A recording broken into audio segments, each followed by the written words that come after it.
Le livre du ciel, tome 13, 16 septembre 1921. Hérode se moqua de Jésus. Comment les créatures renouvellent les peines de Jésus. L'humanité de Jésus, avec ses actes réalisés dans sa volonté, a préparé la place pour nos propres actes dans sa volonté. Je méditais sur la passion quand je vis mon doux Jésus dans le palais d'Hérode, habillé comme un aliéné. Il me dit: « Ma fille, ce n'est pas seulement là que j'ai été habillée comme un aliéné et tournée en dérision. Les créatures continuent de me faire souffrir de cette manière. En effet, toutes sortes de personnes persistent à se moquer de moi. Si une personne va en confession et qu'elle n'a pas l'intention de ne plus m'offenser, elle se paye ma tête. Si un prêtre entend les confessions, prêche et administre les sacrements, mais que sa vie ne correspond pas aux mots qu'il dit, ni à la dignité des sacrements qu'il administre, il accumule les moqueries contre moi. Pendant que je renouvelle la vie par les sacrements, on me ridiculise et me bafoue. Avec leur profanation, ils me fabriquent des vêtements pour m'habiller comme un aliéné.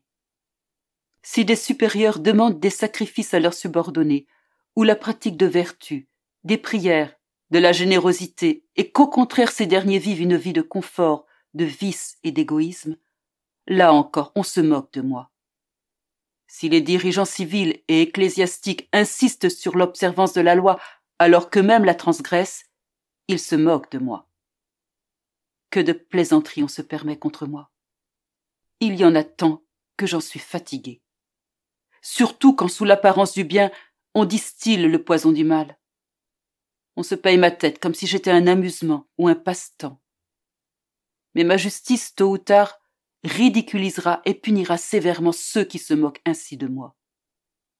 Tu dois prier et faire réparation pour leurs moqueries qui me causent tant de peine, ces moqueries qui m'empêchent d'être reconnu pour ce que je suis. Plus tard, se montrant de nouveau à moi alors que j'étais complètement absorbée dans la divine volonté, il me dit: « Très chère fille de ma volonté, j'attends anxieusement que tu te fusionnes dans ma volonté. Tout comme moi, je pensais dans ma volonté, ainsi j'ai moulé tes pensées dans ma volonté. Également, j'ai moulé tes actes dans ma volonté, suivant mon habitude d'agir. Les choses que j'ai réalisées, je ne les ai pas accomplies pour moi-même, puisque je n'en avais pas besoin, mais pour toi et les autres. Ainsi donc, je vous attends dans ma volonté, afin que vous veniez occuper les places que mon humanité y a préparées pour vous. Suivez mes propres exemples.